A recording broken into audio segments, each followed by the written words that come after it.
oppression, the violations of freedoms. This behavior we will not be able to eradicate this behavior easily.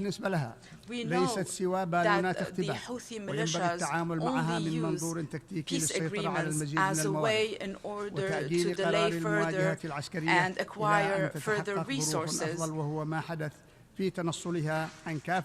This is why they shirked previous agreements, the latest of which the Stockholm Agreement.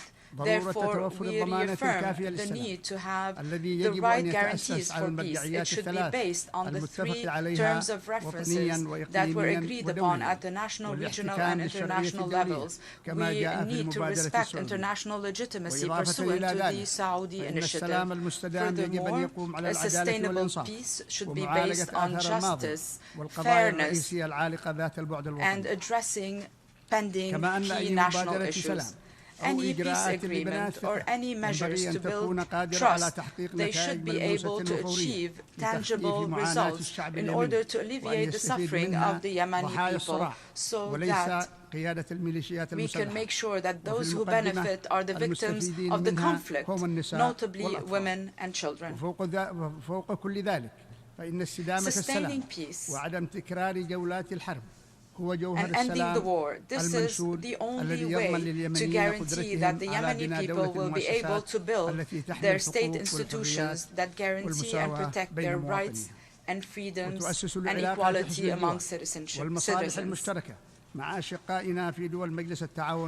And also build good neighborly relations with our brethren in the GCC countries. Today, I believe there is a path, a short path towards peace by rekindling the trust of the Yemeni people in international legitimacy and in their national government. For that to happen, we need to support the legal government. We need to strengthen the economy so that the government can provide services, so that we can put an end to the militias, so that we can build a brighter future promoted by UN envoys everywhere. I also believe that our international system must protect international peace and stability. It should support the will of the people and their national governments. This could be achieved today easily with the ease of access to information, with determining facts. However, we need to prioritize the will of the people so that we can strengthen their trust in this institution and the international community. We are not trying to shirk our responsibilities or to blame the international community for our failures. No, we need to believe that superpowers should send a strong message to militias, not only in Yemen, but all over the world, that they should not overturn constitutional legitimacies, so that we can end any wishes armed groups could have to establish entities that compete with legitimate governments. Mr. President, Secretary General, ladies and gentlemen, to restore trust and achieve progress in the Yemeni dossier, we must recognize that a track based on international humanitarian intervention should be reconsidered and should be addressed so that it is in line with international law and efforts to combat terrorism, rebellion, and armed groups. We welcome the efforts of the United Nations to move from relief interventions in my country towards sustainable development. This transformation should also include financial pledges through the Yemeni Central Bank, the recognized Yemeni Central Bank, in order to strengthen our national currency and to make sure that these funds do not fall in the hands of armed militias.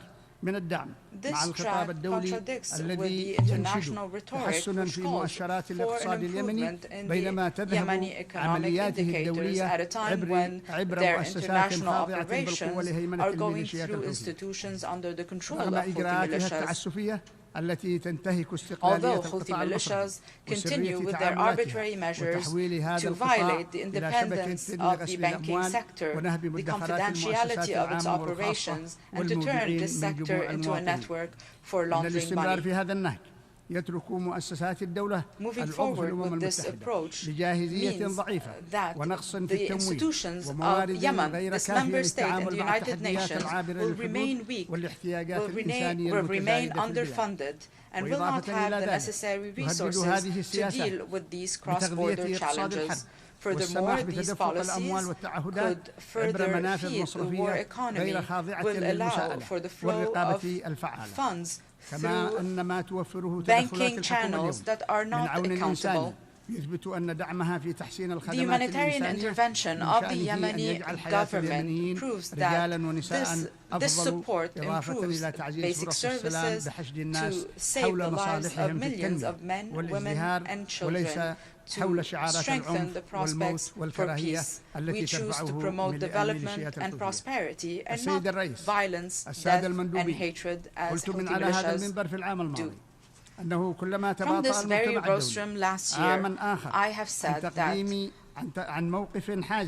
every delay from the international community to be more firm when it comes to the Yemeni dossier, the losses will be greater, and Houthi militias will continue with their cross-border threats. They will continue to commit grave violations of human rights, the same human rights that this institution has been promoting for the last 70 years. This year, we have witnessed an increase in the threats of Al-Qaeda and ISIS, supported by Houthi militias and by the Iranian regime with money, weapons, and intelligence support.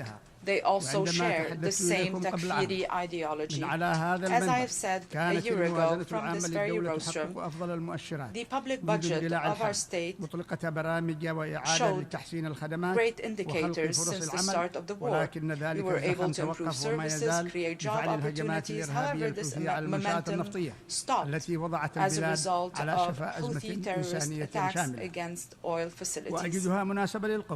I take this opportunity to say, were it not for the generous donation from our brethren in the Kingdom of Saudi Arabia, a grant of $1.2 billion to support our public budget, we would have been unable to honor our obligations, including the disbursement of salaries. We also commend in this regard the humanitarian and development pledges from our brethren in the United Arab Emirates, our friends in the United States, the EU, the UK, and other regional and international partners. Despite these humanitarian interventions, allow me to say that Houthi militias escalated recently their threats. They targeted navigation routes in the Red Sea, in the Manda Strait, and the Gulf of Aden. They've used these as military areas. They've tested new weapons. They've targeted commercial ships and tankers. That means that these militias, supported by the Iranian regime, continue to destabilize the region, to undermine efforts in order to renew the truce and resume the political process. And today, they flaunt their military capabilities on the 21st of September, which is the day when they overturned the legitimate government. Today, we reaffirm the need to guarantee the freedom of international navigation, to combat extremism, terrorism, piracy, and support measures to prevent the proliferation of nuclear weapons and other weapons of mass destruction, notably the Iranian nuclear weapon, their ballistic missiles, and their role in sabotaging the region. We call on the international community to condemn these blatant Iranian interventions in the affairs of my country and to submit it to sanctions pursuant to resolutions of international legitimacy. In this regard, we call on member states to commit to the arms embargo and to prevent Iran from providing its militias with military capabilities such as ballistic missiles and drones used to launch terrorist attacks against السادة المندوبين innocent يؤكد civilians. مجلس القيادة الرئاسي والحكومة The Presidential التزامهم Leadership الصارم Council بكافة and the الاتفاقيات government remain والمعاهدات الدولية committed to all بما في ذلك international حماية agreements الأطفال and conventions, ومنع إشراكهم في including النزاع the المسلح protection of كما children, يلتزم and to make sure بتوفير that they do not الضمانات اللازمة participate in the لعمل armed المنظمات conflict. We الدولية also وتسهيل provide the وصول necessary تدخلاتها إلى guarantees for مستحقيها the في work of مختلف أنحاء اليمن. international ولتعزيز organizations هذه and make الجهود sure تعمل to الحكومة على facilitate the تمكين اللجنة delivery of الوطنية assistance to all المستقلة those in need. للتحقيق في ادعاءات انتهاكات حقوق We have الإنسان also established an والآليات الدولية independent والأممية national ذات الصلة committee to من الوفاء investigate an بمهامها allegations دون of قيد أو violations شرط of human وهو rights. ما يدفعنا إلى الإشارة بأن كافة التفاهمات التي وقعتها وكالات الأمم المتحدة مع الميليشيات الحوثية The لم تجد UN حتى with الآن Houthi طريقها للتنفيذ حيث تستمر have not been في تجنيد implemented الأطفال yet. وتعبئتهم إلى The معسكرات Houthi militias القتال على continues to recruit children and to send them to battlefields in full view of the international انتهاكات community. الميليشيات الحوثية الجسيمة Houthi militias لحقوق الإنسان violate بما في human ذلك rights القيود على daily. سفر They وعمل impose تعليم المرأة restriction وقمع on travel, الصحفيين. work, and the السيد education of الرئيس women. They oppress تؤكد الجمهورية and الجمهورية kidnap اليمنية journalists. على موقفها الثابت تجاه القضية الفلسطينية والدفع would بمسار like السلام قدما نحو to حل عادل reaffirm our وشامل position, للقضية our firm position اليمنية على regarding the أساس قرارة Palestinian للقضية issue. الفلسطينية We will على أساس continue to قرارة support the الشرعية path الدولية towards ومبادرة peace, السلام العربية towards a بما comprehensive يكفل حق and الشعب just الفلسطيني solution for في this إقامة دولته Palestinian المستقلة. issue on the كما basis نؤكد دعمنا of لكافة resolutions of المساعي الرامية international لإحلال legitimacy السلام and في the Arab السودان peace وفي initiative in a المقدمة way جهود that would المملكة العربية guarantee السعودية that the وجمهورية Palestinian مصر people العربية will be able to والولايات establish their المتحدة independent بما يعيد state. We لهذا also البلد العزيز support الأمن peace in the والاستقرار Sudan, والتنمية and we كما لا support the يفوت efforts of بالتعبير the عن Kingdom كامل of Saudi التضامن Arabia, وخالص العزاء Egypt, and the للأشقاء US في in ليبيا this regard, so والمملكة that المغربية this بوحايل country الأعاصير can once والزلازل again المدمرة enjoy التي security and ضربت stability. البلدين We also الشقيقين express our condolences ونجدد شكرنا to Libya and وتقديرنا the Kingdom لكافة of الأشقاء Morocco لدعم for the victims of the tornadoes and earthquakes, and we thank the countries that supported both countries, especially Egypt, as we witness an increase in the risk of climate change. I thank you. May the peace, mercy, and blessings of God be upon you. On behalf of the General Assembly, I wish to thank the President of the Presidential Leadership Council of the Republic of Yemen for the statement just made, and I request protocol to escort His Excellency. The Assembly will now hear an address by His Excellency Faustin Archange Touadera, Head of State of the Central African Republic. I request protocol to escort His Excellency. On behalf of the General Assembly, I have the honor to welcome His Excellency Faustin Archange Touadera, Head of State of the Central African Republic, and to invite him to address the Assembly.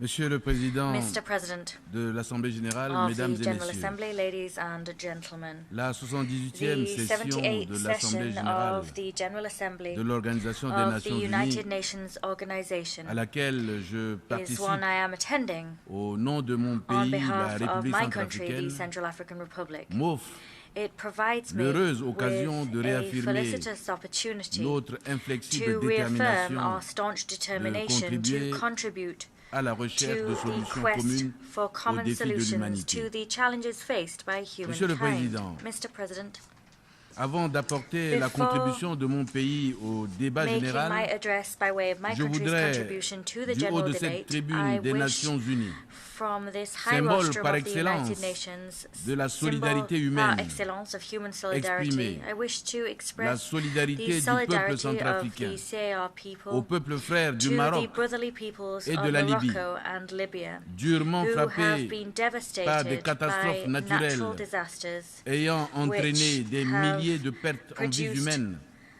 et des dégâts matériels inestimables material damage quelques which is jours incalculable avant indeed, l'ouverture de and have notre also session. claimed thousands of lives. This occurred just a few days Comme je l'ai before the soutenu en opening of d'autres our occasions, session. As I have underscored les on conséquences other dramatiques de ces occasions, catastrophes the tragic naturelles consequences of these doivent natural interpeller disasters la must communauté draw the scientifique attention mondiale of the world sur scientific l'urgence community to the urgent need d'identifier to les régions pinpoint du the monde regions of the world which particulièrement are vulnérables particularly à des vulnerable événements to climatiques extreme extrêmes climate events, et de mettre à la and must disposition prompt des them États concernés to make available les to the states informations concerned nécessaires the necessary afin information d'en limiter les to dégâts. limit the damage caused by Par such ailleurs, events. Moreover, le monde entier the a entire suivi world avec une profonde consternation followed l'arrivée with massive great ces derniers jours dismay in recent des days milliers the de arrival migrants en africains masse of thousands of African l'île de migrants Lampedusa, to the en island of Italie. Lampedusa in Italy. Ces jeunes These young qui people représentent le présent represent et the l'avenir present de and notre the continent, future of our l'Afrique, continent of Africa. cherchent They désespérément are seeking à rejoindre les desperately pays du continent to européen reach the à la European recherche continent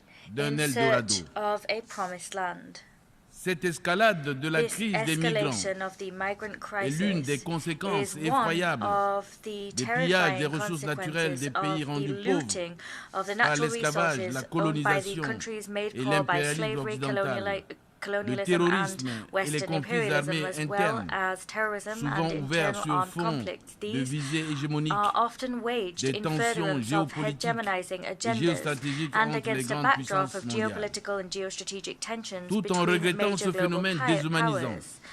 Here je I salue do la mourn solidarité the et existence les efforts inouïs and déployés par les decry pays the existence d'accueil of this dehumanizing l'Organisation phenomenon. internationale pour Nevertheless, les I migrants hail fournir solidarity and l'assistance à ces unprecedented jeunes efforts dont deployed by les vies host sont mises countries en and the danger IOM to par provide des assistance passeurs to et these young vendeurs people whose d'illusions very sans lives foi are ni loi. imperiled by smugglers and Toutefois, lawless mon dream pays estime que merchants. l'ONU doit aller However, my au-delà country de notre believes that engagement the commun UN must à go raviver la beyond our solidarité common mondiale commitment to en revitalize impliquant les global pays solidarity. africains It must dans la get recherche des African solutions countries on globales board in the search for aux crises global migratoires solutions to et aux migratory défis crises existentiels and to the qui s'opposent aux existential jeunes du challenges continent which africain. are facing the young people of the African continent. Monsieur le Président, Mr. President, alors que nos our pays countries continuent de faire face continue to au chaos face climatique, climate aux chaos, tensions to géopolitiques weather et aux défis geopolitical financiers, tensions and face énergétiques financial challenges, et alimentaires sans as précédent, well as de unprecedented nouveaux energy défis and mondiaux food crises. se révèlent At the chaque same jour. time, new Aujourd'hui, challenges are en appearing Afrique comme ailleurs, day after day on the des global conflits, horizon. Today in symptômes des Africa, as tensions elsewhere, géopolitiques conflicts, géostratégiques symptoms of qui divisent les geopolitical grandes and puissances geostrategic sont ouverts. tensions that divide the major powers Au are Soudan, plain to see. Un In conflit armé Sudan, an interne d'une internal rare armed cruauté conflict a éclaté rare en avril in its 2023, cruelty erupted alors même in que le April pays était sur la 2023. voie de And la that was at a time normalisation when the country avec un was processus de well dialogue on the way to prometteur entre normalization, toutes les forces with a vives de promising la process nation. of dialogue underway, bringing together La the République nation's key centrafricaine players. The a CAR has déjà already enregistré 51 077 réfugiés soudanais et tchadiens hosted dans la préfecture de la 15,000 Vakaga, Chadian and exposant Sudanese ainsi nos refugees in the populations Vakaga prefecture. cette résilience And our à des people risques are d'aggravation de resilient, la situation but humanitaire hosting those encore refugees means we are exposing et our people to a d'insécurité. worsening of the humanitarian J'en appelle situation, and à we une prise en risk seeing considération our de l'impact security de cette situation crise worsen further sur still. la géopolitique I régionale call upon you to ainsi take qu'à la account of the solidarité impact of this internationale crisis and en the faveur effect des it's réfugiés. having on regional Pendant geopolitics. que nous And tenons cette please session, show international solidarity in conflit favor of our russo-ukrainien refugees. se Against the poursuit sur le backdrop of terrain this session, the sans Russian-Ukrainian aucune conflict perspective de règlement continues to play pacifique, out on the ground. There are alors no que les prospects for conséquences the pour le peaceful monde settlement of this sont consequence, douloureuses and that is in et spite of the regrettables. fact that the consequences of this conflict Monsieur for le the world Président, are painful la and deeply persistance unfortunate. Mr. et la President, multiplication the des foyers de persistence and tension à increase in travers the le number of monde hotbeds of tension soulèvent throughout the des world interrogations raise quant à questions about the l'efficacité effectiveness de of certains certain mécanismes de mechanisms prévention for et de the règlement prevention pacifique and des peaceful différends de l'ONU, settlement of disputes dont that la the UN mission has première at its est de disposal. garantir la paix et la The sécurité UN's primary internationale. mission is to C'est guarantee pourquoi international peace and nous security. réaffirmons avec force la These position question marks africaine commune are why we sur la réforme du forcefully Conseil de reaffirm sécurité de l'ONU the common African afin position d'augmenter regarding le nombre Security des membres Council permanents reform et non That permanents position seeks to et increase the d'accorder number un of siège permanent permanent à and l'Afrique. non-permanent members Et on ce the ne sera Council que and to justice. grant a permanent seat to Africa, La République which is the centrafricaine only estime right and qu'il est just thing to urgent do. The CAR de believes that réparer there is an cette urgent injustice need historique to provide subie par redress l'Afrique for the historical au injustices regard des done to agendas Africa importants in view of tels que le important sommet du agendas on the futur en table 2024 and important summits et le such as the Summit of the 80e Future in anniversaire des Nations 2024 Unies en and the 2025 80th anniversary of qui the pourront United être des Nations in occasions 2025. Both of d'unir the les pays above membres could provide afin de opportunities for prendre member des states mesures to concrètes unite pour and la to take dite tangible réforme. measures to ultimately usher in the Monsieur le aforementioned Président, reform. La Mr. République President, centrafricaine s'interroge the CAR sur le is point de savoir pondering comment a question, accélérer and that is, la how réalisation can de we l'agenda expedite the fulfillment 2030 of en Agenda faveur de la paix, de 2030 la prospérité, to bring about du peace, progrès prosperity, et de la progress and durabilité pour sustainability for tous, all. lorsque certains États, At a time when du haut de certain leur states, puissance politique, wielding économique et all of their militaire, political, economic agitent and en military permanence might, la diplomatie coercitive continue and ou instrumentalise consistently les institutions avail themselves financières of coercive internationales diplomacy aux or fins instrumentalize d'imposer des blocus IFIs in order économiques, to impose financiers et economic, commerciaux financial and trade contre les pays blockades rendus pauvres against those par countries that have l'esclavage, been la made poor colonisation by et slavery, l'impérialisme. En effet, colonialism and le imperialism. 29 juillet Indeed, 2023, on the 29th of July le peuple 2023, centrafricain the people a of the appris CAR learned avec une to grande their great désolation distress la of the reconduction de renewal of l'embargo the sur arms les armes, embargo. modifié par des rapports That et was, exposé des motifs tronqués, brought about avec une fallacieuse by dérogation pour trumped les up forces reports de and sécurité nationale. allegations, with spurious La République exemptions centrafricaine provided for dénonce the national à la face security du monde forces. cette The cynique CAR décision qui criticizes trahit here l'intention before the world inavouée this des membres du Conseil cynical qui l'ont cynical voté decision which betrays the d'instrumentaliser unspoken les intention of régimes the de members of the sanctions council that à des voted fins de for it pression to politique instrumentalize sous sanction l'égide de regimes l'ONU. for political purposes Je dois and to rappeler, bring pour le political pressure déplorer, to bear under que the les aegis of the embargos United sur les Nations. armes Here, et diamants I remind you and I rue reconduits the depuis fact that 10 ans, arms embargoes auxquels and s'ajoute diamond la embargoes suspension that des have appuis been budgétaires, renewed since constituent for the last de 10 réels years obstacles happen in à la parallel réalisation with par the mon pays des suspension objectifs de l'agenda of budgetary and 2030. economic support, and both of Nous these factors are récusons real ce obstacles déni de notre for droit à my country's l'autodétermination achievement of et the la souveraineté realization of Agenda permanente sur nos 2030. richesses et Here we ressources naturelles repudiate this denial of our right garanties to par les instruments juridiques self-determination pertinents and permanent des Nations sovereignty Unies. over our wealth and natural resources, J'exhorte le rights Conseil de guaranteed by sécurité the relevant à faire cesser ces legal artifices instruments qui of the United visent Nations. à masquer la Please volonté de pérenniser do away l'insécurité with these et la trumped-up mainmise sur les ressources mechanisms naturelles du pays which au profit des thinly puissances veil a étrangères desire to allow consacre insecurity to la reign and to légitimation continue des a groupes stranglehold over our et natural leur accorde resources le for the statut de benefit sujet de droit of foreign international. powers. These mechanisms ultimately Monsieur le legitimize Président, armed groups and give them the notre status planète of being a brûle. subject of international law. Mr. Notre President, our planète se planet is noie. burning, our planet is Le monde drowning, s'effondre. the world is Le monde collapsing, pleure. the world is crying. Oui, chaque jour, Yes, les médias every day, annoncent des the catastrophes media naturelles announce liées natural au dérèglement disasters linked to climatique climate qui change, s'apparentent which à des signes look very annonciateurs much de like l'apocalypse. harbingers of the apocalypse. Paradoxalement, Paradoxically, la confiance et la trust solidarité and entre les nations, solidarity between the nations, valeurs fondatrices des Nations as Unies, founding values of the United fracturent Nations, are davantage, growing ever more brittle. éloignant And that ainsi la is communauté taking humaine de the la human réalisation des objectifs community, the nobles community of mankind, de développement further and durable further away from en faveur achieving de la paix, noble, sustainable de la development goals prospérité, for the du benefit of progrès peace, et de la prosperity, progress, durabilité and pour tous, sustainability for all, prévu as dans le programme enshrined 2030. in Agenda 2030.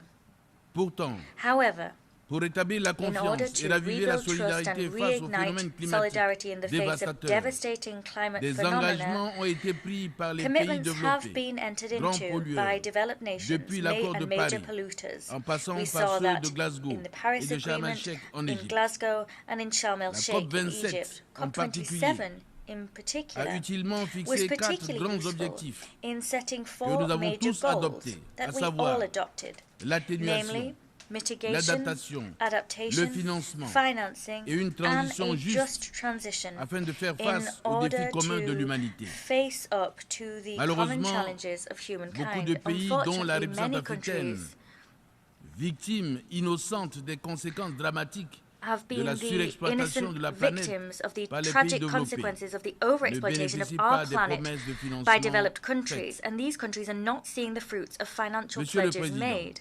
Nous mesurons à sa juste valeur l'apport des partenaires, of the aussi value bien of the bilatéraux que contributions made multilatéraux, by bilateral and dans leur élan de multilateral solidarité envers partners l'Afrique, in their desire notre to show continent, solidarity et towards les en Africa, remercie our infiniment. continent, and we thank them Cependant, for that nous en appelons à un support. partenariat plus However, agissant, we call for a more évolutif et dynamic, diversifié, diversified respectueux de la souveraineté and des États, agile partnership des valeurs which culturelles respects the et sovereignty morales of de states tous. and the cultural and Ce moral n'est que de values cette of manière que all. nous It is only pouvons in this way raviver la that we flamme will be able de to l'amitié entre les reignite the peuples, flame of friendship between promouvoir la peoples, paix to et promote la peace sécurité, and security, créer les and conditions to d'un create développement équitable et conditions inclusif. propitious to equitable and Mon inclusive pays development. continue de My plaider country pour un continues multilatéralisme to advocate inclusif, for an pour une inclusive croissance mutuellement multilateralism, accélérée, for pour un ordre mondial accelerated, équilibré expedited growth for et pour all, que les différents for mondiaux a soient global relevés balanced en order, mettant un accent and we particulier call for global sur la paix et la disputes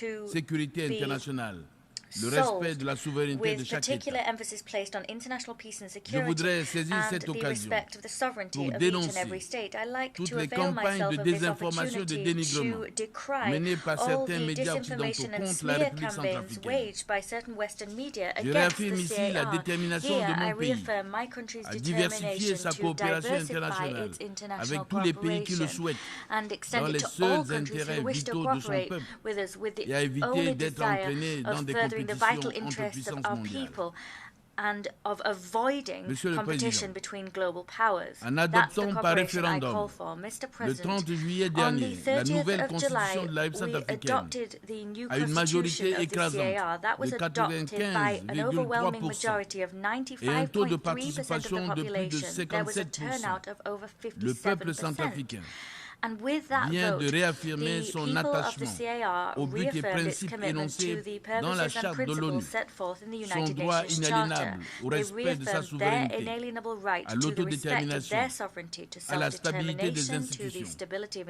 à la paix, institutions, à la to sécurité, peace, to à l'unité security, nationale et to au national développement. unity and to development. Pour accélérer la To réalisation du speed programme up 2030 fulfillment of et ses Agenda objectifs de 2030 développement and its durable en sustainable faveur de la development paix, goals to bring de la about peace, prospérité, du progrès prosperity, et de la progress durabilité and pour tous. sustainability for all. Le gouvernement The government poursuit l'exécution continues de to l'accord implement politique the pour la paix political agreement et la for réconciliation peace and et de la reconciliation. feuille de route conjointe de Luanda And we continue s'investit also pour to implement renforcer the Luanda l'engagement joint roadmap. de toutes We les are parties prenantes. striving to strengthen the Dans le commitment of cadre de la all mise en œuvre de stakeholders ces to these instruments de paix et de processes. sécurité nationale, As 9 part groupes of armés the ont déjà été implementation of dissous. these agreements for Parallèlement, peace and international security, la Cour 9 armed pénale groups have spéciale already been et les dissolved. In juridictions parallel, ordinaires the Special poursuivent Criminal Court and en other toute ordinary indépendance courts la lutte contre independently l'impunité. continue their fight against Je voudrais impunity. rappeler I wish to qu'au-delà recall de la that beyond the Constitution, Constitution, notre politique our nationale de national policy décentralisation of decentralization est à la fois une is aspiration the profonde expression of a du peuple deeply harbored centrafricain will of the et une CAR. composante essentielle It de is l'accord de also an paix essential et component de la feuille de route of the conjointe peace de Luanda. agreement and of the Luanda joint Je voudrais roadmap. relever I wish to tous les efforts here déjà point entrepris to all of the par efforts already l'autorité undertaken nationale by des the élections National Electoral avec le Authority soutien with the de support l'assistance technique internationale qui international nous ont technical permis de assistance. réévaluer These efforts have le allowed us calendrier to électoral reassess qui prévoit the désormais timeline for la tenue elections. des élections Now, locales pour le local mois elections d'octobre are scheduled to 2024. take place in October Il s'agit pour nous 2024. d'une étape For fondamentale us, this is a dans notre fundamental marche step vers in l'ancrage our local journey de la démocratie, towards la ensuring local promotion de la ownership of gouvernance democracy, participative the et du promotion of développement local. participatory governance C'est en and cela local development. que nous voulons ces It is in élections locales furtherance of these inclusives, goals that we wish to transparentes, have local elections which pacifiques et are crédibles. inclusive, transparent, peaceful and J'exhorte credible. tous nos I partenaires urge all of à our soutenir partners le to gouvernement support the government pour l'achèvement du to processus ensure électoral si the bien electoral entamé. process that has got off to Je such a good souhaite start plein successfully succès à nos concludes. I travaux wish us et vous every remercie success pour in our votre work aimable and I attention. thank you for your kind attention.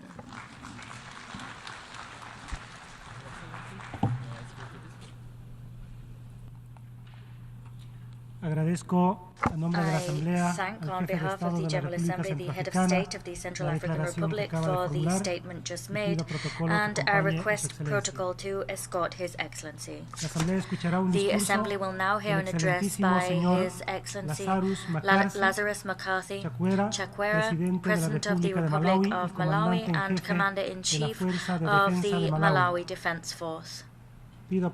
I request protocol to escort His Excellency. On behalf of the General Assembly, I have the honor to welcome His Excellency Lazarus McCarthy Chakwera, President of the Republic of Malawi and Commander-in-Chief of the Malawi Defense Force, and I invite him to address the Assembly.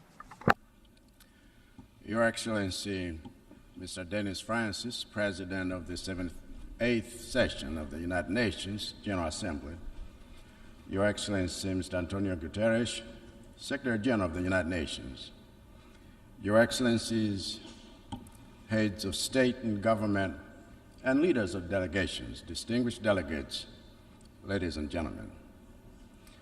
In less than 30 years, we will come to the halfway point of this century. And in less than 80 years, the 21st century will end. By that time, none of us will be president, and none of us will be alive. So when we stand at this podium and speak of the future, we speak of a future that does not belong to us. We speak of a future with sustainable development. We speak of a better world, not for us, but for our grandchildren and their children. And the decisions we make today, the actions we take each day, are what determine what kind of future we are creating for them. It is therefore not good enough to say that we must build trust in the world when we continue making decisions that undermine trust. It is not good enough to say that we want to reignite global solidarity when we continue to pick and choose whom we show solidarity with. It is not enough to say we want to move towards peace when our actions in other nations promote war and create the conditions for conflict. It is not good enough to say we want prosperity for all when our rules for trade and our financial systems are a recipe for deepening the poverty of other nations. Without changing our decisions, our positions, and our actions, the future we speak of today and the sustainable development we dream of achieving by 2030 will remain a reality on paper. And when it comes to urgent action, we must focus our attention, our energies, and our resources on the areas where we are falling behind. We must prioritize those places in the world that are most at risk of not achieving sustainability in any of the 17 SDGs. In the case of Malawi, the most pressing priorities are plain to see. As a nation, we took the SDGs and aligned our national aspirations to reflect them. So even though we have our sights set on the Malawi 2063 vision, we also created an implementation plan for the first 10 years that coincides with the decade of action on SDGs in the context of Agenda 2030.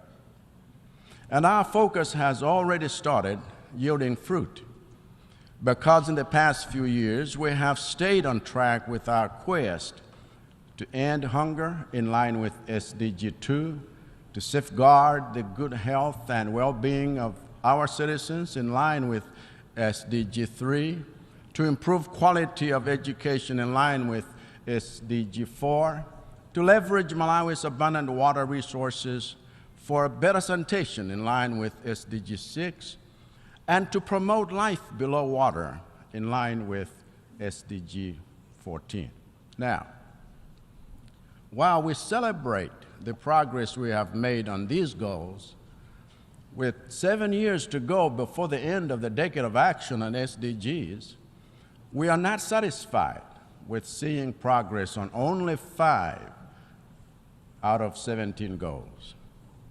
In fact, not only do we need support with making gains in the areas where we are seeing little, but we even need urgent support with safeguarding the gains we have made in the areas where we are doing well. In short, we need urgent support in building resilience to inoculate our economy against the adverse effects of shocks. In 12 months since the last time I stood here, Malawi has had the worst cholera outbreak in its history, killing more people than COVID, a consequence of the contamination of water bodies and systems suffered when cyclones Ana and Gombe hit us 6 months before. In that time, Malawi has also had a drought in its northern region, resulting in the loss of half of our maize and 80% of our rice in one of the most productive districts in our country. In that time, Malawi has also come under assault by the worst cyclone on record, as Freddie made landfall twice and left a trail of death and destruction like you can't believe, killing over 1,000, displacing over 500,000, and washing away homes, roads, and bridges, businesses, and fields of crops that are a source of livelihood for over 2 million people. So when I say that our SDGs are under threat, the threat is real, and it is already here. What Malawi needs, therefore, is decision and action. We need decision and action on the climate financing that has thus far been nothing more than a promissory note from the developed countries responsible for sourcing or resourcing our efforts for mitigation, adaptation, and most urgently, loss and damage. We need decision and action on debt. For like most least developed countries, Malawi is in distress because its debt is unsustainable. And so our call to action on behalf of all LDCs on this matter remains the same. Cancel the dates. Cancel the dates. Cancel the dates. As a family of nations, we have already lost 2 years of progress during the decade of action due to economic shutdowns effected to contain COVID-19. And if you want the global economy to regain that lost ground, you must cancel the debts. We have lost another 2 years of progress during this decade of action due to economic disruptions caused by the war in Eastern Europe. And if you want to see LDCs catch up on SDGs, you must cancel the debts. That's a decision you can make today, an action you can take that would breathe oxygen into the suffocating economies of the global South. That's a decision you can make today so that the money being drained by servicing debts can go towards rebuilding roads, schools, hospitals, businesses, and livelihoods. For Malawi's part, we are committed to continue implementing reforms and policies aimed at building economic resilience against shocks. We are committed to continue engaging the United Nations and our development partners, both multilaterally as well as bilaterally, in mobilizing international support that goes beyond disaster management and seeks to build sustainability. We are committed to continue banging on the doors of financial institutions that remain too slow and too unresponsive and too rigid to address the existing financing gaps in the programs we have for achieving SDGs. We are committed to the principle of the UN Charter and to a rules-based international system, so long as we have the power to change the rules that have worked against us and held us back in terms of our development for decades.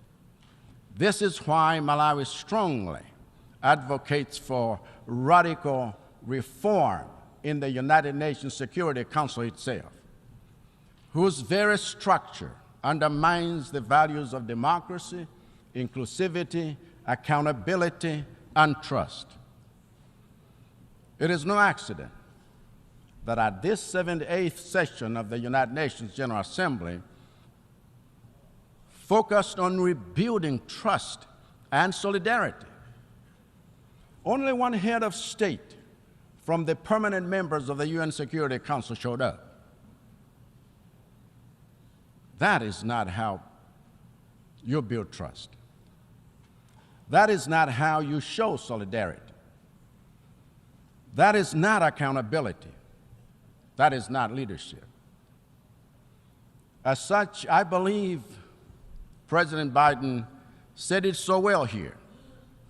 And Malawi joins the United States in insisting that Africa must have a permanent seat on the UN Security Council with veto power, because without that level of inclusivity, rebuilding trust and reigniting global solidarity will be a challenge. One of the reasons we need a reformed United Nations is because we need a new development paradigm going beyond 2030. We need a development paradigm that takes on board the interests of the developing world in a spirit of true partnership. We need a development paradigm that places partnership at the heart of our quest for SDG achievement. We need a development paradigm that promotes competition in matters of human ingenuity, science, technology, and innovation, and not in matters of militarization and economic exploitation, which are just new forms of colonization. We need a new paradigm that celebrates and rewards the developed nations that fulfill their commitment to finance resilience projects in developing countries. We need a new paradigm that establishes effective carbon markets to empower developing nations like Malawi with resources necessary for achieving sustainability and implementing their national adaptation plans. We need a new paradigm that builds each continent's capacity to tackle future pandemics, including vaccine manufacturing capabilities and proactive pandemic preparedness. And most importantly, we need a new paradigm that unleashes the full potential of our youth and puts them in the driving seat of the vehicles we are using to reach our SDG targets. For the future we are chasing after is theirs and not ours. I thank you.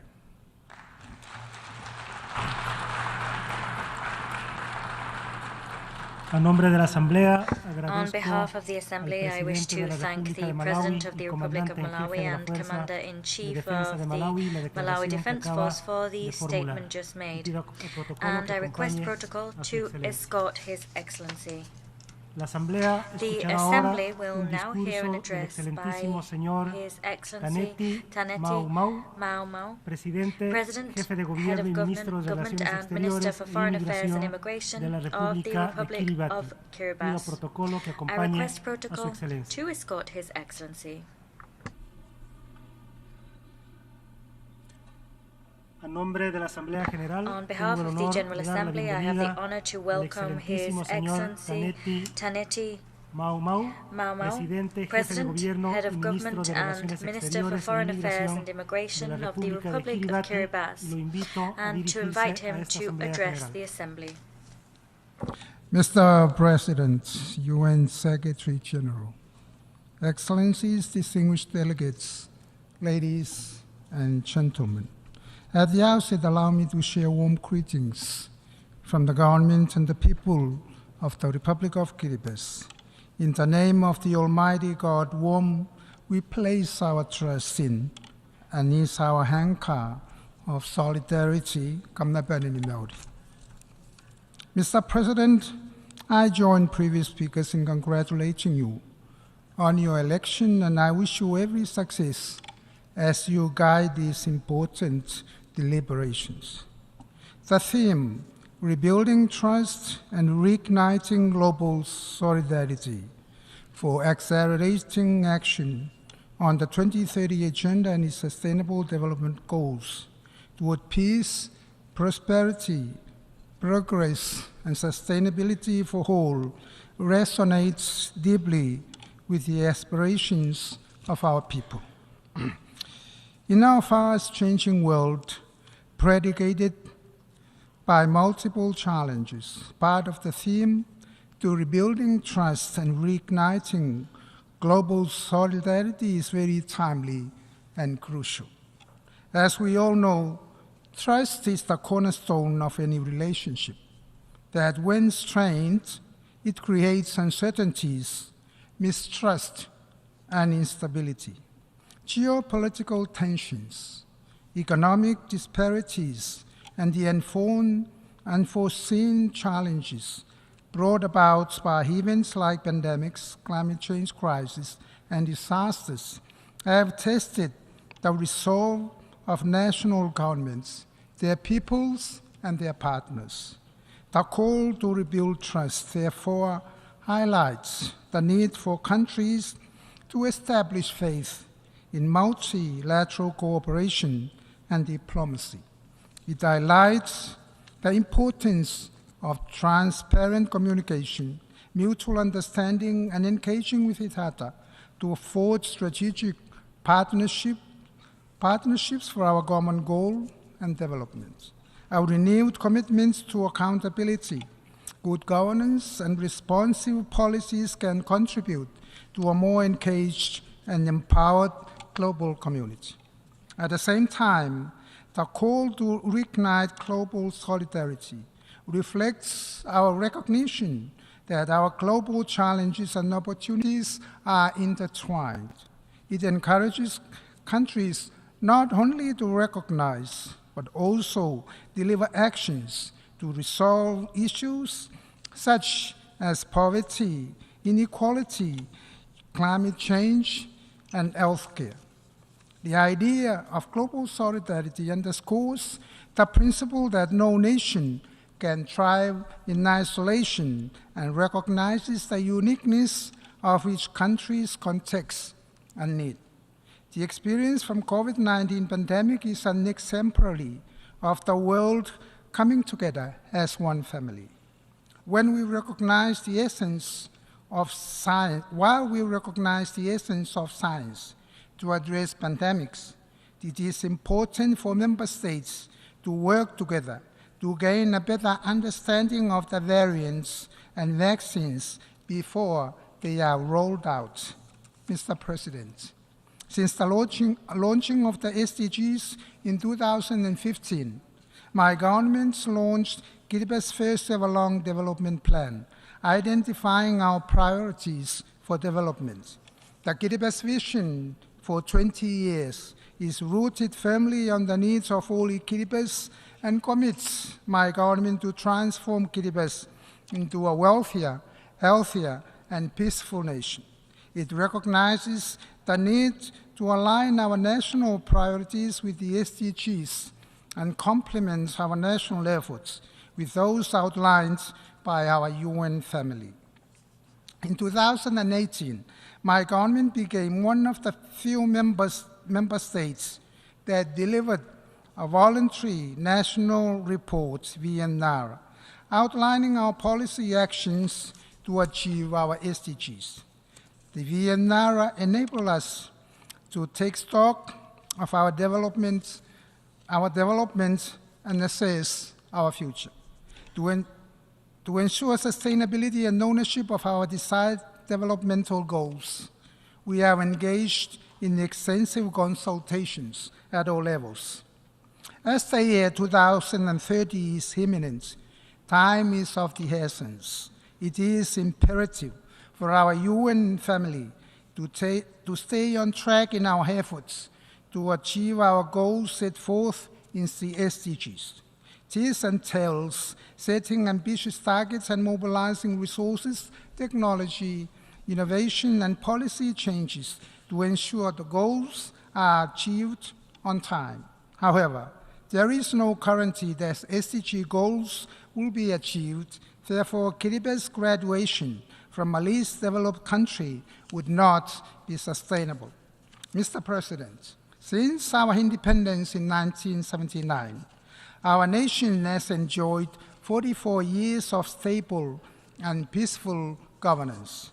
We continue to recognize the independence of the three arms of government, trusting that each arm discharges its duties with the highest level of integrity in a transparent, respectful, and honest manner.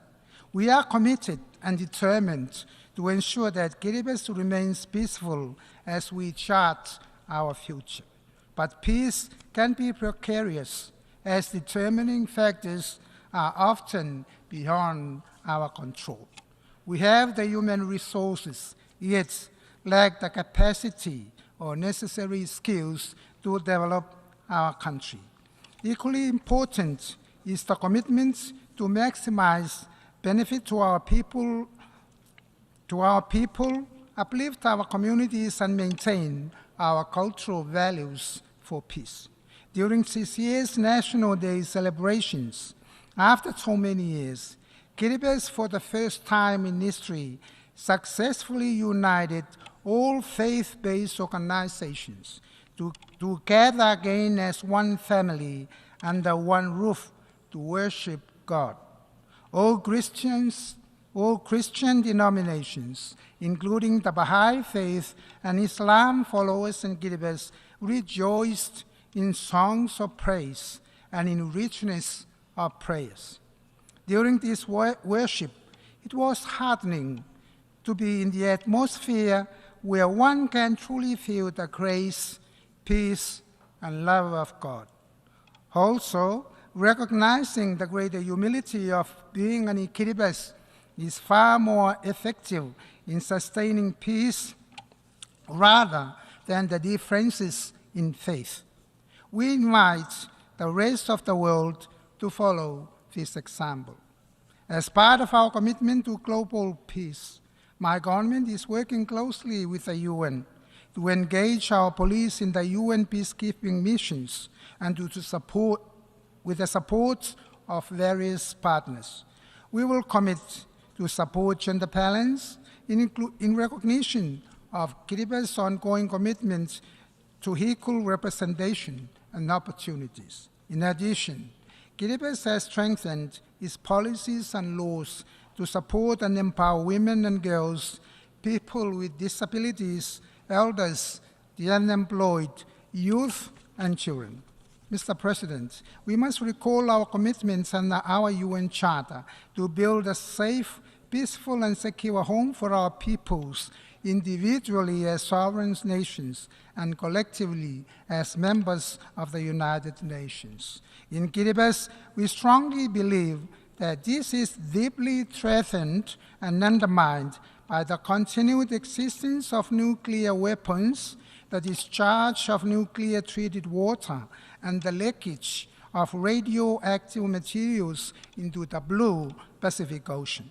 The existence of nuclear weapons also diminishes trust in our UN family members on their commitments to peace and stability.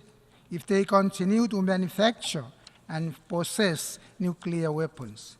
Kiribati will continue promoting the non-proliferation and ultimately the total elimination of nuclear weapons to our United Nations, and in particular, our obligations in keeping our region, our land, our harbor, airspace, and our ocean free of environmental destruction and pollution with radioactive waste and other materials, including plastics. Most importantly is the health of our people, especially those who were exposed to the nuclear test blast on Christmas Island, and those whose ancestral land have been exploited, leaving pinnacles behind. Compensations must be made to those on Christmas Island, including the Banabans people affected by environmental degradation, to rebuild trust. One of the global challenges and grave concerns that impacts our lives and future is corruption. The government recognizes that fighting corruption is critical to achieving sustainable development, and accordingly hosted the first ever regional anti-corruption conference for Pacific leaders in 2020. The outcome of this conference, Day Vision, reaffirms the Pacific unity against corruption, as well as integrating good governance principles into their broader developmental agenda. At the international level, the United Nations Office on Drugs and Crime, along with the General Assembly, can lead the way by ensuring that anti-corruption efforts are prioritized in our development efforts, in our pursuit of global sustainable development, with SDG 16 as our guidepost. Mr. President, enhancing prosperity is essential for sustaining peace, and so the government is dedicated to people-centric principles, placing these citizens at the center of our decisions and services, and promoting transparent governance. We value continuous learning and capacity development for a competent public service to deliver on development goals. Building capacity and transfer of knowledge to enhance the capacity of our people is sustainable. This allows our people to take ownership of our own national processes and procedures, thus guiding our development. We acknowledge the support of our development partners, which needs to be well coordinated and harmonized to ensure fair and equal distribution and allocation of limited resources amongst competing needs. We are committed to expanding access to overseas labor market, providing decent working conditions and adhering to international labor standards. In education, we invest in our young generation and educators, support accessible, well-resourced schools for quality learning environments, and ensure equal access to high-quality education at all levels to nurture our people and advance our nation forward. Mr. President, in the pursuit of SDG acceleration, Kiribati is faced with significant challenges due to its geographical isolation, scatteredness of its islands within its 3.5 million square kilometers economic exclusive zone, and vulnerability to climate change, to name a few.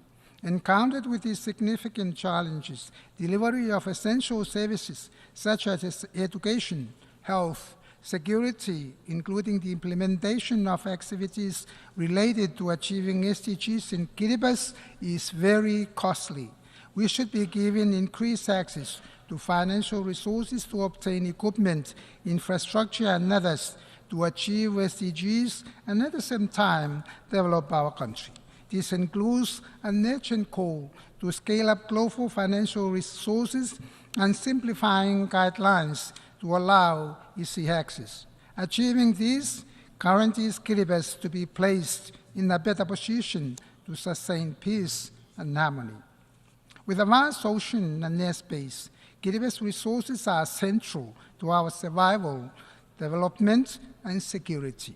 To harness our ocean resources sustainably, we need financial assistance and access to the right capabilities, technology, and equipment. Likewise, the management of our airspace is important for security purposes. This will enable us to effectively manage our maritime domain and airspace, ensuring responsible utilization while protecting our fragile ecosystem. At the front of climate change, Kiribati is experiencing intensifying severe drought, with coastal inundation affecting homes, public infrastructure, food, and water security. The projected cost for adaptation has significantly increased. Therefore, developed countries are urged to put more funds beyond the global pledge agreed to in Paris. This would also finance the loss and damage and facilitate investment in early warning systems and forecast. With that said, this would help our people adapt to the changing environmental conditions and to build resilience in our communities. Mr. President, sustainability has become the new governance imperative, which needs to be clearly understood. As leaders of today, it is vital to know exactly what we want to sustain, at what scale, and be wary of its implications. This will require us to be more diligent, patient, and not working with sheer determination, so sustainability of resources, efforts, and time is optimally maximized for the betterment of all. Before I conclude, Mr. President, I would like, on behalf of my countrymen and the people of Kiribati, join previous speakers and excellencies in offering our condolences to the government and the people of Morocco and Libya for such a tragedy that they have faced. May God bless them. In conclusion, let's embrace our traditional blessings of the Maori, the Roi, the Tabemoa, which literally means health, peace, and prosperity upon us all. Thank you. On behalf of the Assembly, I wish to thank the President, Head of Government, and Minister for Foreign Affairs and Immigration of the Republic of Kiribati for the statement just made. I request protocol to escort His Excellency. The Assembly, the General Assembly, will now hear an address by His Excellency Emerson Dambudzo Mnangagwa, President of the Republic of Zimbabwe. I request protocol to escort His Excellency. On behalf of the General Assembly, I have the honor to welcome His Excellency Emerson Dambudzo Mnangagwa, President of the Republic of Zimbabwe, and to invite him to address the Assembly. Your Excellency, Mr. Dennis Francis, President of the 78th session of the United Nations General Assembly, Your Excellency, Mr. Antonio Guterres, Secretary General of the United Nations, Your Majesties, Excellencies, Heads of State and Government, distinguished delegates, I wish to congratulate you, Mr. President, on your election as the President of the 78th session of the United Nations General Assembly.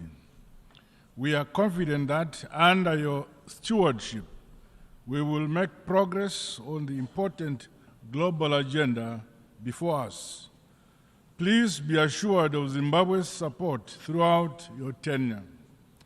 I also pay special tribute to your predecessor, Mr. Korosi, for leading the 77th session of the General Assembly. We value the role he played to promote science, in our overarching goal to improve the lives and livelihoods of all.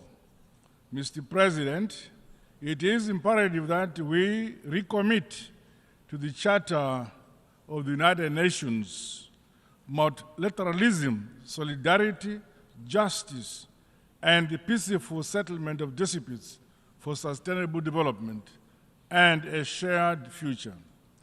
This calls on us all to respect the sovereign equality of nations, big or small, poor or rich. By working together, we can harness our expertise and learn from one another to strengthen international institutions for the accelerated attainment of Agenda 2030. The impact of conflicts, terrorism, climate change-induced natural disasters, biodiversity loss, and the rising prevalence of disease and pandemics, especially in the developing world, urgent attention. Regrettably, progress towards the achievement of the Sustainable Development Goals has been uneven, while global solidarity has been tasted and the self-interest superseding cooperation.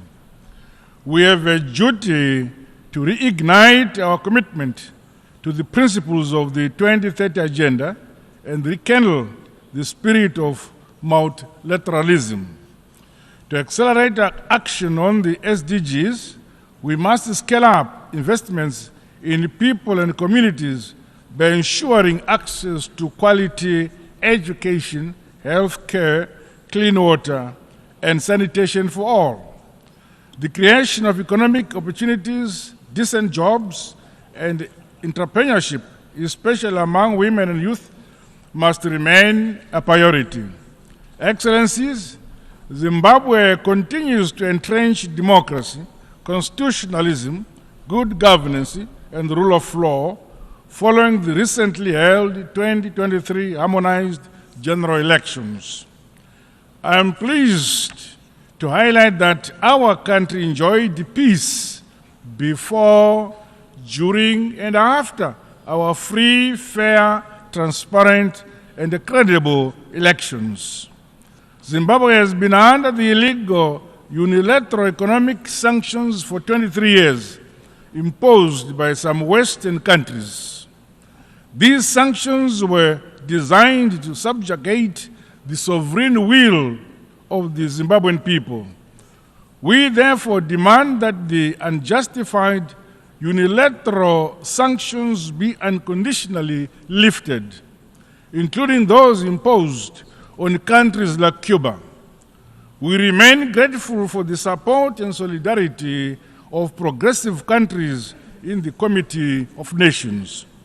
In spite of these debilitating sanctions, the people of Zimbabwe have become masters of their destiny. This is anchored on a philosophy that, as a people, we have the duty and responsibility of developing our country using our own domestic resources. Partners and investors are welcome, but guided by our own vision and national priority areas. We are recording unprecedented development and economic success milestones. For the last 3 years, our country has been the fastest growing economy in our Southern Africa region.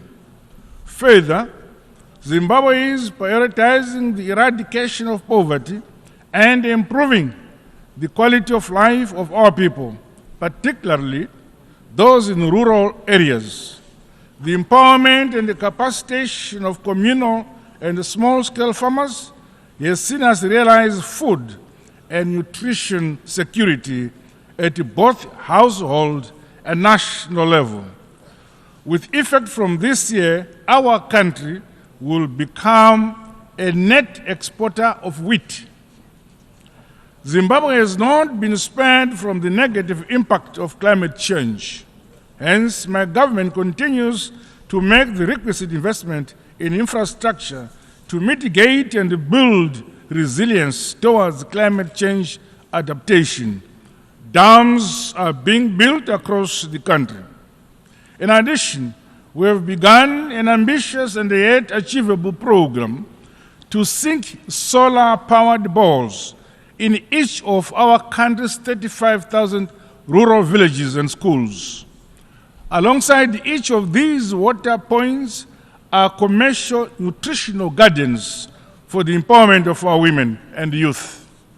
Through the use of our own resources, we have constructed an unprecedented number of schools, clinics, and provided other social amenities throughout our communities. Mr. President, today's realities across all regions bring to the fore the importance of global solidarity. No nation, no matter how powerful, can stand alone to realize sustainable and inclusive development.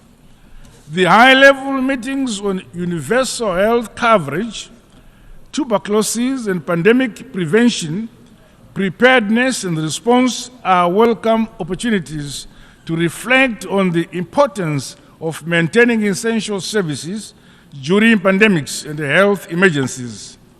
The realization of affordable and quality health delivery, as outlined under SDG 3, is a key deliverable for my administration.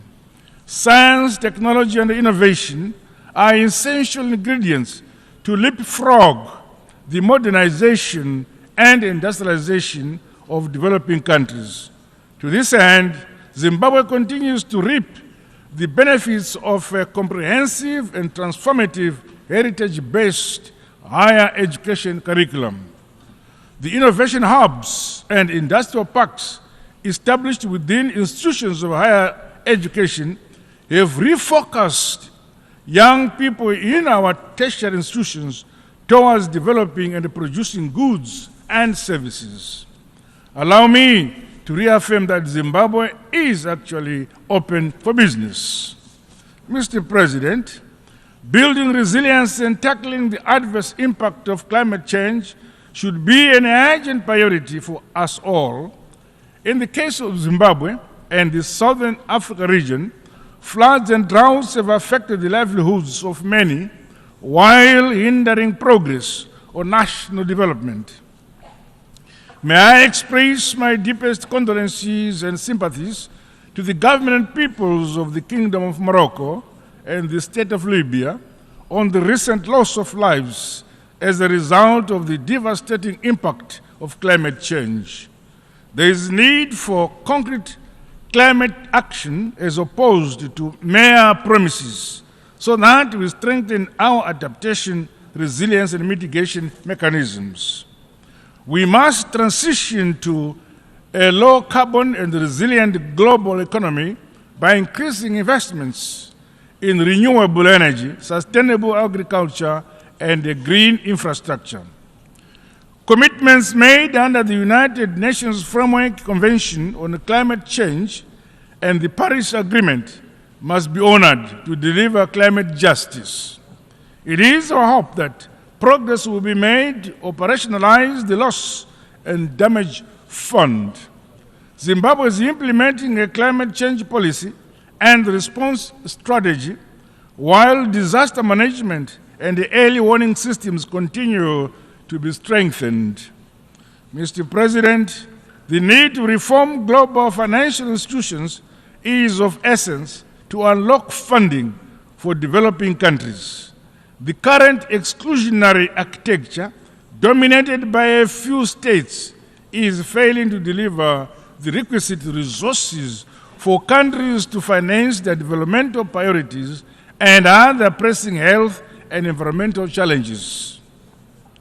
The shortcomings in the last round of SDR allocations should be addressed. Zimbabwe supports the stimulus package proposed by the United Nations Secretary General. We further call for the long-term concessional loans, increased access to unused special drawing rights, as well as the use of modalities such as debt cancellation and restructuring as a stimulus for developing countries to grow their economies and build greater resilience.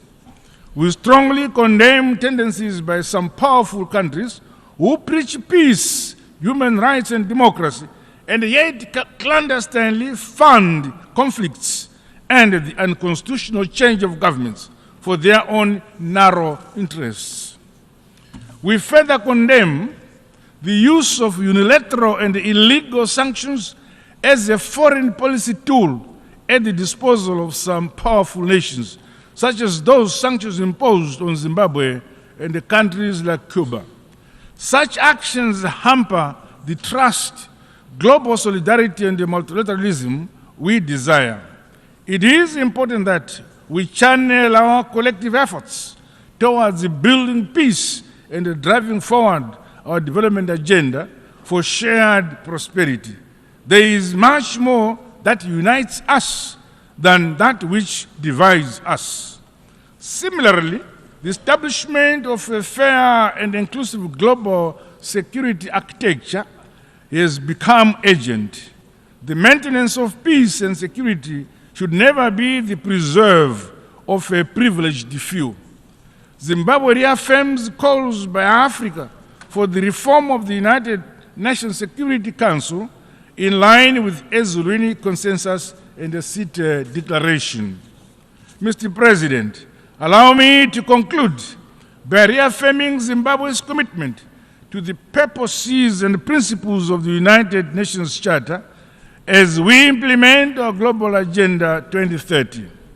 Collectively, let us restore human dignity, peace, security, and stability while safeguarding our planet for the shared prosperity of present and future generations. Together in unity and harmony, we are stronger. I thank you for listening. On behalf of the Assembly, I wish to thank the President of the Republic of Zimbabwe for the statement just made, and I request protocol to escort His Excellency. The Assembly will now hear an address by His Excellency José Ramos Horta, President of the Democratic Republic of Timor-Leste. I request protocol to escort His Excellency. On behalf of the General Assembly, I have the honor to welcome His Excellency José Ramos Horta, President of the Democratic Republic of Timor-Leste, and to invite him to address the Assembly.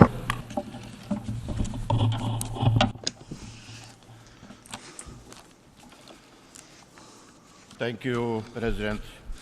Thank you, Mr. President. To greet in Tetu language, the Derk Manek, in Portuguese, Bom dia, in Bahasa Indonesia, Selamat pagi, in English, of course, good morning.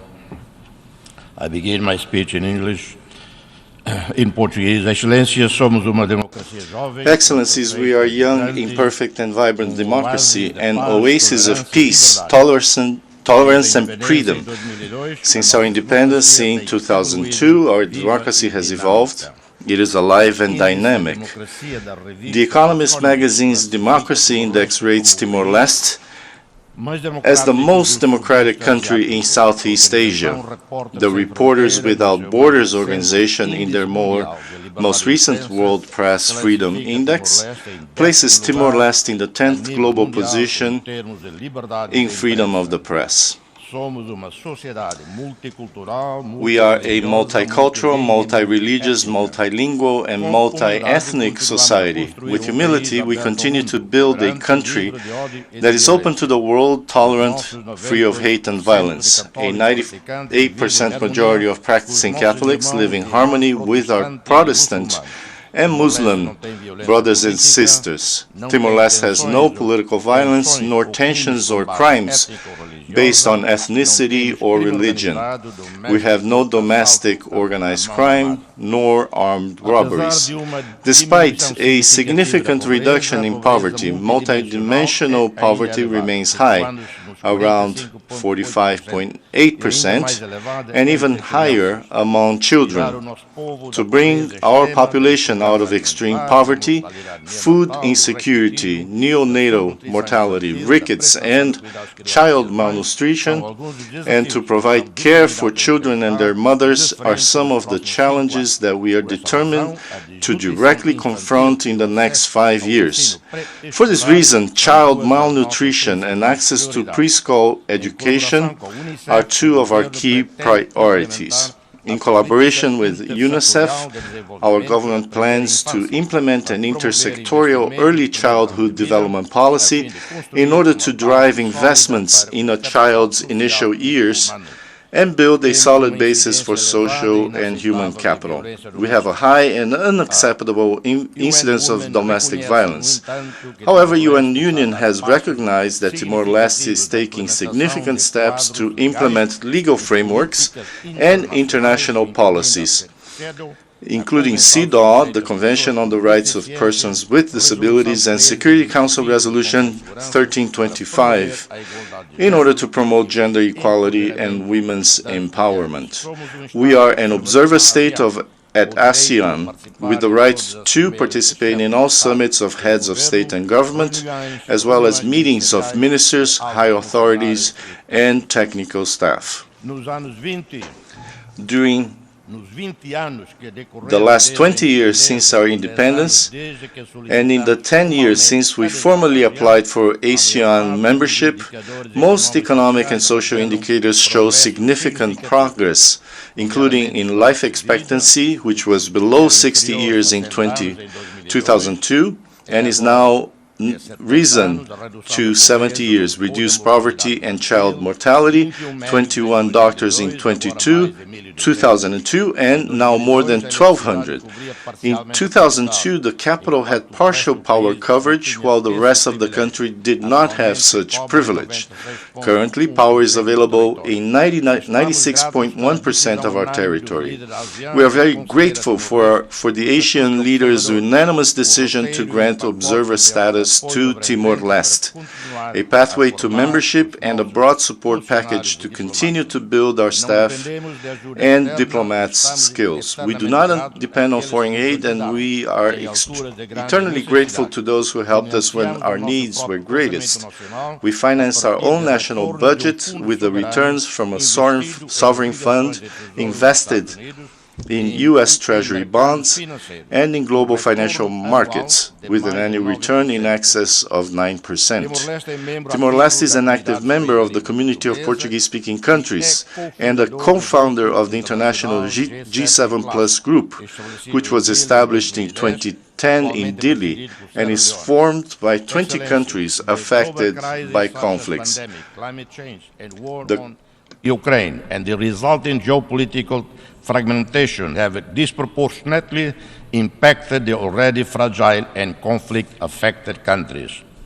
They have always felt the brunt of every global crisis. On the other hand, these countries are the least responsible for those crises. The incidents of extreme hunger, poverty, and the humanitarian crisis caused by wars, climate change, and geoeconomic fragmentation are increasingly concentrated in fragile and conflict-affected countries. Conflicts proliferate and economic and social conditions are worsening in countries around the world. But we seem to have forgotten the children of the tragedies of Myanmar, Afghanistan, Yemen, Syria, Palestine, the Democratic Republic of the Congo. The growing tensions among regional and global powers are eroding the potential of our collective security institutions at a time when we face existential challenges. We cannot accept the incomprehensible anachronisms such as the embargo imposed on the Cuban people, or the continuing impasse of the Western Sahara conflict, or the blatant disregard of UN resolutions on the two-state solution for Israel and Palestine. On and off, we hear about the need to reform the UN Security Council. Academics concoct an expanded Security Council, regurgitate ideas for a more representative body reflecting today's demographics.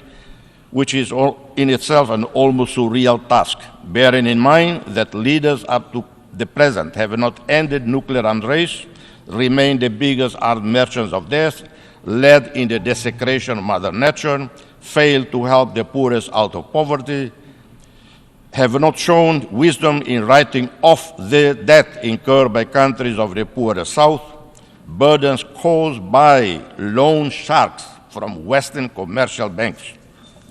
Children living in conflict zones continue to come under attack on an alarming scale. Recent years have seen an exacerbation of children's vulnerability to grave violation. In Myanmar, unable to control the ground, the military pursue a scorched earth strategy with widespread use of aircraft, helicopter targeting civilians across the country. At least 3,000 civilians have been killed and 70,000 people arbitrarily imprisoned, including the legitimately elected leaders such as Nobel laureate Aung San Suu Kyi. Timor-Leste condemned the invasion, violation of sovereignty, territorial integrity of Ukraine, and the ongoing war with its catastrophic consequences for the Ukrainian people, but also for the Russians and for the rest of the world, with the disruption of global trade in grain and energy. We know from experience and history that very seldom wars are won on the battlefield. Miscalculation, false pride prevail, and the war goes on for years. Killings and utter destruction continue until exhaustion.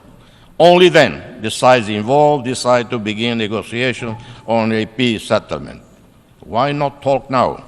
Excellencies, people living in fragile circumstances already feel the effects of climate change most severely.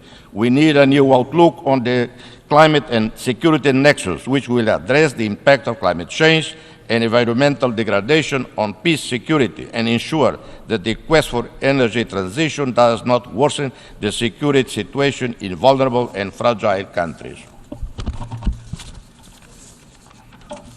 Therefore, we would propose a bold initiative. The initiative seeks to accelerate the just energy transition in fragile developing states that heavily rely on oil and gas production to prevent turmoil and unrest. The combined efforts of unlocking finance through debt alleviation, streamlining international finance at lowest interest rates, and significantly increase official development assistance will empower these nations to embark on projects that foster development of clean industries, address the ongoing loss and damage related to climate change, facilitate their efforts in greenhouse mitigation and adaptation to climate change. While initiatives to further the just transition exist, they do not pay enough attention to either fragile or vulnerable states nor to LDCs and SIDS. As a second priority, this initiative will pay urgent attention to particular challenges faced by fragile states that are not only susceptible to fragility and vulnerability on their own, but where there is heightened risk when faced with any massive economic turmoil, which the green transition, if not handled carefully, would increase. Thirdly, as the urgency to transition to low-carbon economy and clean energy accelerate, this initiative will seek to ensure that the quest for rare earth elements and critical minerals does not lead to further instability nor promote weak governance or exacerbate local tensions nor grievances in the countries where strategic reserves of such elements and minerals are found.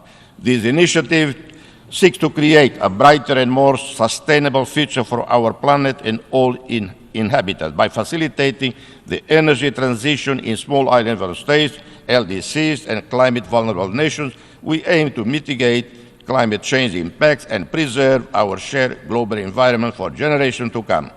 The super-rich CEO of banks and credit countries, in the face of agony of poverty, rising costs in the most impoverished countries, remain indifferent to the calls for debt cancellation. I'm stating here to banks and other credit institutions, cancel off this damn debt.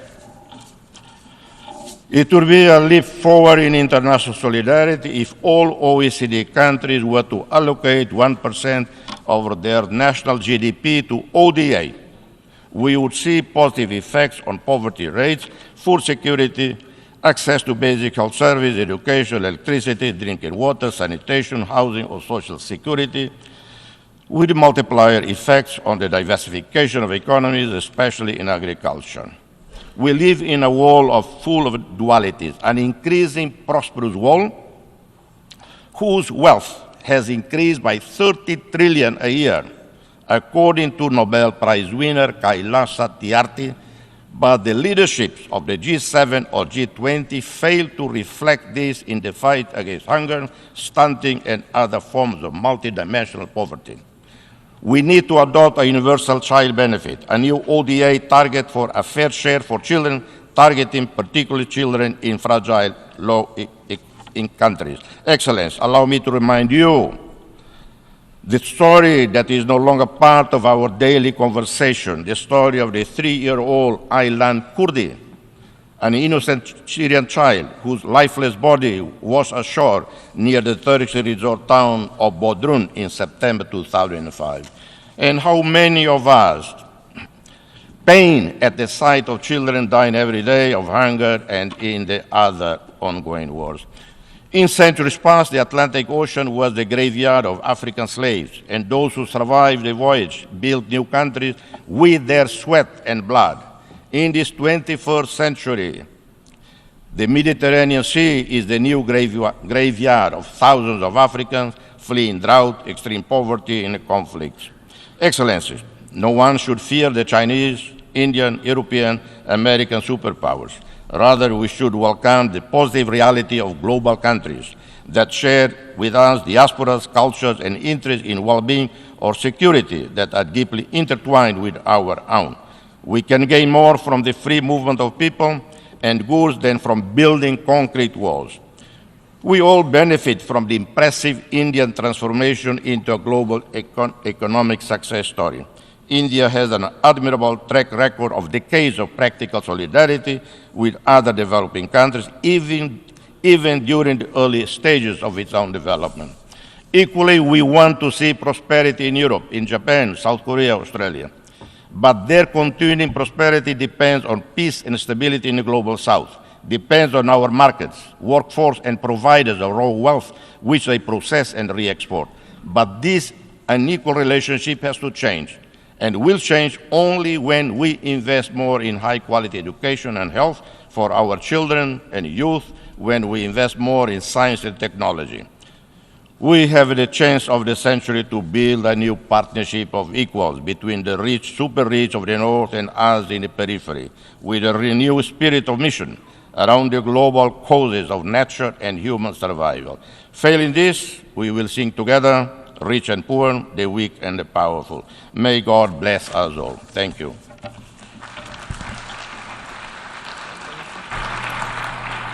On behalf of the Assembly, I wish to thank the President of the Democratic Republic of Timor-Leste for the statement just made, and I request protocol to escort His Excellency.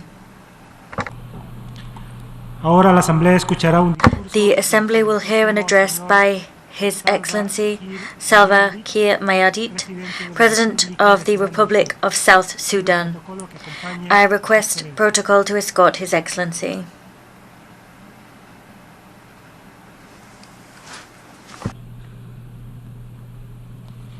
On behalf of the General Assembly, I have the honor to welcome His Excellency Salva Kiir Mayardit, President of the Republic of South Sudan, and to invite him to address the Assembly.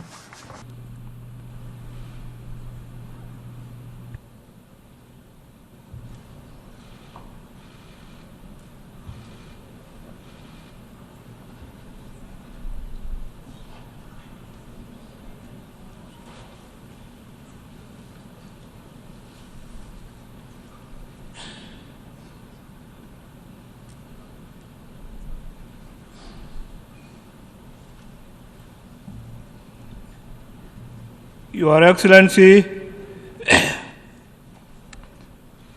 Denis Francis, President of the 78th session of the UN General Assembly, Your Excellency Antonio Guterres, Secretary General of the United Nations, Your Majesties, Your Excellencies, Heads of State and Government, distinguished delegates, ladies and gentlemen,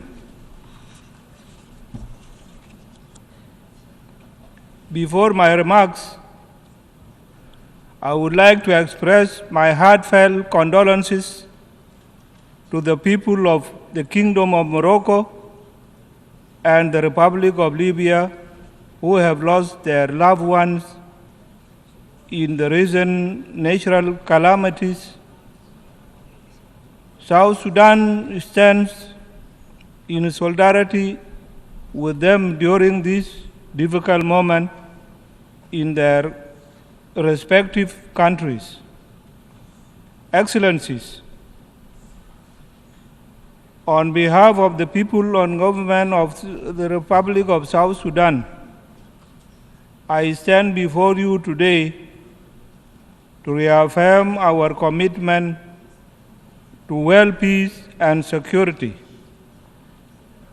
We are committed to global efforts aimed at addressing challenges that we face as a human family. We are also committed to multilateralism and international cooperation as the best means of achieving our shared aspirations.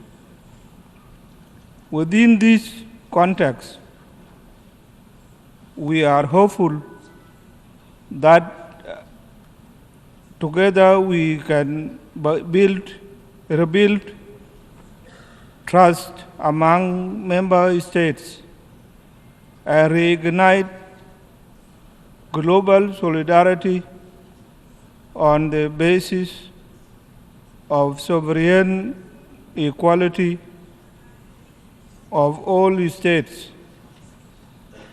as enshrined in the founding charter of this esteemed organization.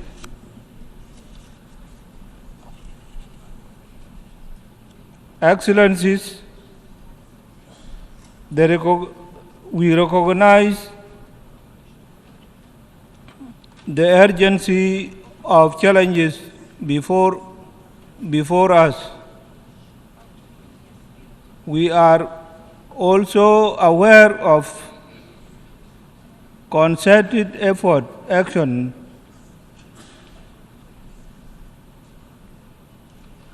required to address these challenges in order to ensure a better future for the coming generations. To this effect, South Sudan has developed sustainable development goals, rescue plan with the focus on 7 SDG targets. This plan provides a roadmap of a better future for our people. And given that education is the key that will allow us to achieve our SDGs rapidly, I am pleased to report that South Sudan has made some progress in its education sector. Since our independence in 2011, Our Constitution, for example,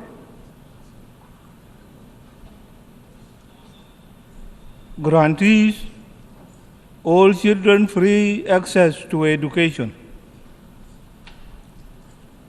We have also designated education as a human right of every child. In February this year, I directed the Ministry of Education to implement free primary and secondary education policy across the country. This policy has directly led to enrollment of 2.3 million children in our schools. To ensure that girls stay in schools, we have banned child marriages through an act of parliament. More importantly, we have increased education budget with the goal of paying teachers a living wage.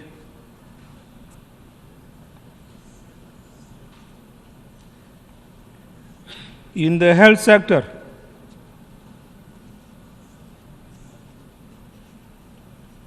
we plan to dedicate resources towards providing affordable and standard health care, and this will be done through primary health care approach that is inclusive and cost-effective. Excellencies, on climate change, South Sudan is dedicated to addressing its adverse impact. We plan to prioritize sustainable and use sustainable land use, promote renewable energy, and collaborate with international partners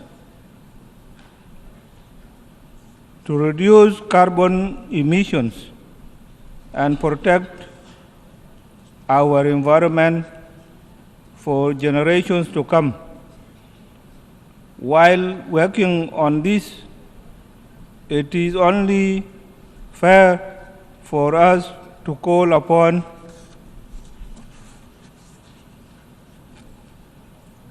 developed countries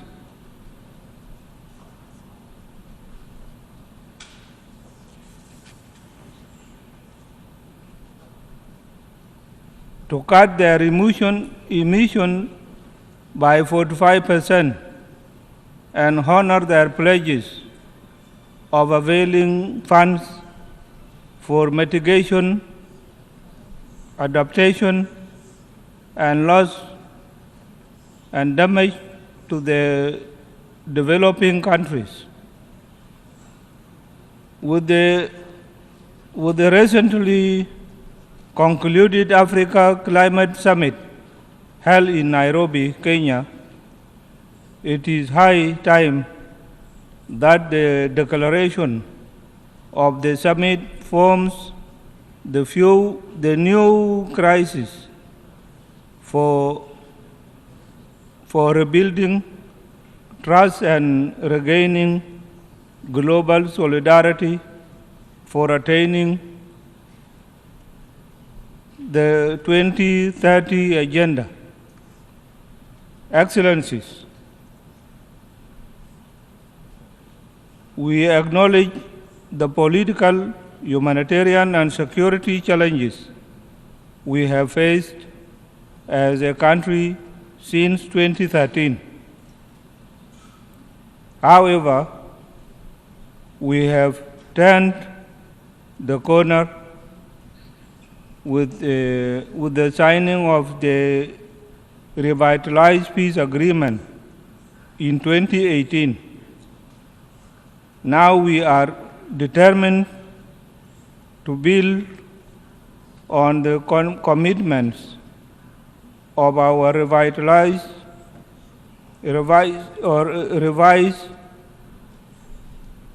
national development strategy 2021 to 2024 to consolidate peace and stabilize the economy. Ongoing public, financial,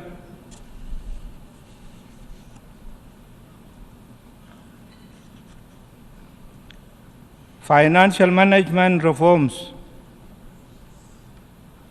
and recently concluded National Economic Conference from solid basis for sound management of public resources for the benefit of our citizens. What remains now is to fast-track the implementation of the remaining provisions in the agreement in order to conclude the transitional period peacefully through fair, transparent, and credible elections in 2024. We have also managed to engage in dialogue and consultation with the various stakeholders, including civil society, women, youth, traditional leaders, and opposition groups to ensure that our peace process is owned and driven by our own people. As we move in this direction, we call upon the United Nations to lift the arms embargo imposed on us to aid peace implementation and to secure the elections. The arms embargo has impeded the implementation of security arrangements because effective deployment of the unified forces which we have graduated cannot happen without arms. Excellencies, as the country sharing the border with the Republic of Sudan,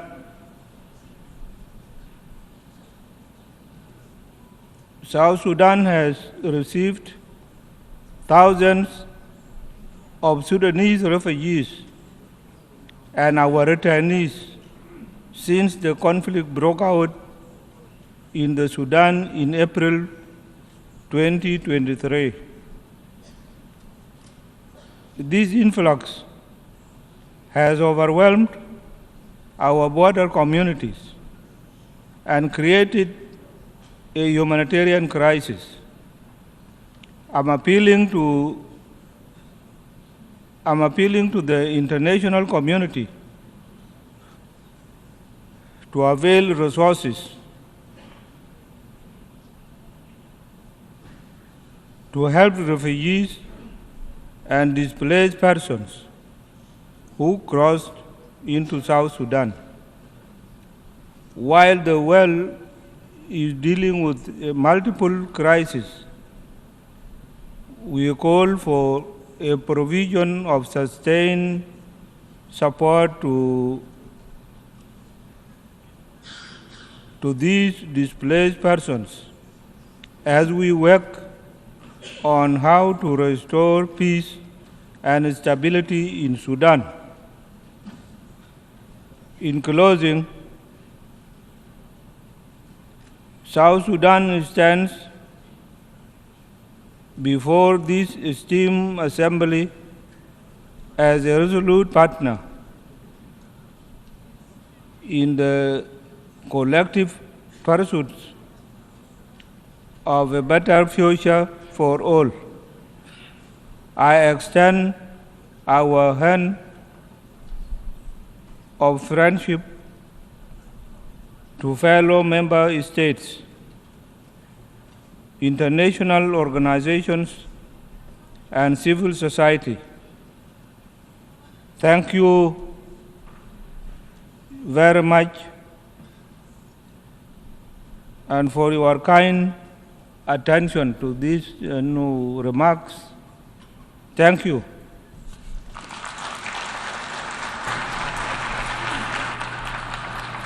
On behalf of the Assembly, I wish to thank the President of the Republic of South Sudan for the statement just made, and I request protocol to escort His Excellency. The Assembly will now hear an address by His Excellency Mamadi Doumbouya, President of the National Committee for the Reconciliation and Development, President of the Republic of Guinea, Head of State. I request protocol to escort His Excellency. On behalf of the General Assembly, I have the honor to welcome His Excellency Mamadi Doumbouya, President of the National Committee for Reconciliation and Development, President of the Republic of Guinea, Head of State, and I invite him to address the Assembly.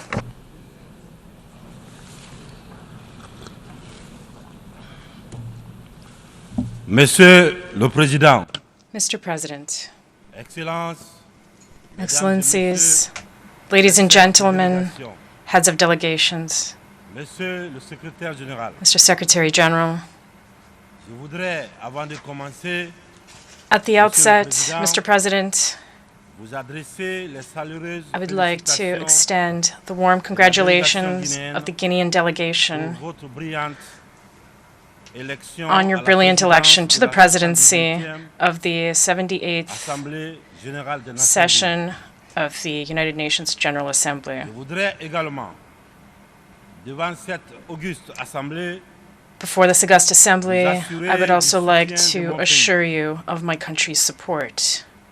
je souhaite par la même occasion rendre un I hommage take this opportunity mérité to also pay a well-deserved tribute to your predecessor, Monsieur Sabakorosi Mr. de la Shabakorosi Hongrie. of Hungary.